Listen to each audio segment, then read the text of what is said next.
Hello दोस्तों, कैसे हो आप सभी। आशा करते हैं आप सभी अच्छे होंगे। मैं आपके लिए आज लेके आया हूँ सेशनल वर्क जो बीएड के लिए काफ़ी उपयोगी है। जैसे कि पहले आपको क्या करना है, खुद की इन्फॉर्मेशन डालनी होती है। तो जैसे कि मैंने अपनी इन्फॉर्मेशन डाली है, department of education MLSU Udaipur, ये अपने कॉलेज का नाम हो जाता है।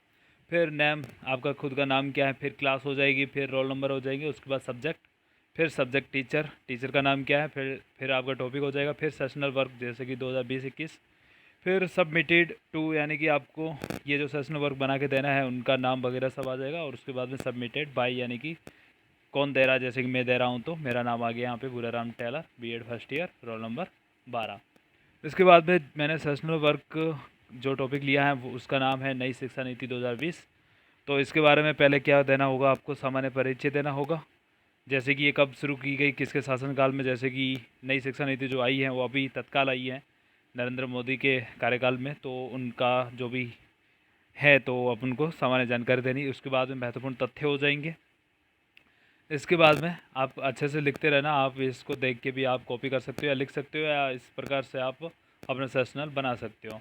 इसके बाद में जो महत्वपूर्ण तथ्य हैं वो आप 5-6 लिख सकते हो। उसके बाद में राष्ट्रीय शिक्षा नीति 2020 के प्रमुख बिंदु हो जाएंगे, यानी कि शिक्षा नीति के प्रमुख बिंदु क्या रहे हैं। स्कूली शिक्षा संबंधी प्रावधान है, NEP नेशनल एजुकेशन पॉलिसी है उसके बारे में।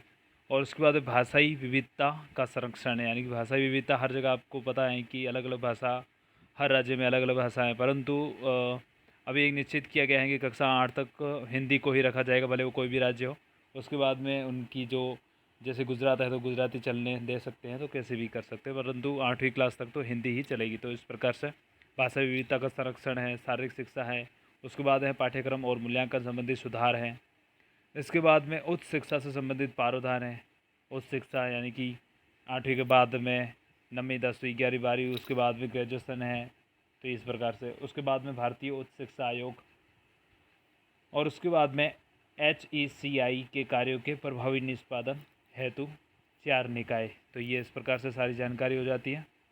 इसके बाद में विकलांग बच्चों हेतु प्रावधान, जो विशेष बच्चे होते हैं विकलांग वर्ग में जो भी होते हैं, तो उनके लिए भी क्या प्रावधान है उसके बारे में सब डिटेल से लिखना है। उसके बाद में डिजिटल शिक्षा से संबंधित प्रावधान, उसके बाद में पारंपरिक ज्ञान संबंधी प्रावधान, और उसके बाद में विशेष बिंदु। उसके बाद में वित्तीय सहायता, यानी कि बाहरी जो देश वगैरह हैं उनसे सहायता शिक्षा के लिए। उसके बाद में नई शिक्षा नीति से संबंधित चुनौतियाँ, यानी कि नई शिक्षा नीति जो अभी लगी हैं उससे संबंधित बहुत सारी चुनौतियाँ आती हैं। जैसे कि पहले तो जो चल रही थी शिक्षा नीति उसको अपन लेकर चल रहे थे, परंतु जब नई चीज़ शुरू की जाती है तो कुछ ना कुछ चुनौतियाँ आती हैं, कुछ ना कुछ रुकावटें आती हैं। तो उसके बारे में, जैसे कि इसमें नई चुनौतियों के बारे में बीच में है राज्यों का सहयोग है, महंगी शिक्षा है। उसके बाद में शिक्षा का संस्कृतिकरण, शिक्षा का संस्कृतिकरण में वित्त पोषण, मानव संसाधन का अभाव, और लास्ट में क्या हो जाएगा, इसका निष्कर्ष हो जाएगा। तो इस प्रकार से आपको एक सेशनल अपना वर्क तैयार करना है, जो बीएड कॉलेज वालों के लिए बहुत ही ज़रूरी है।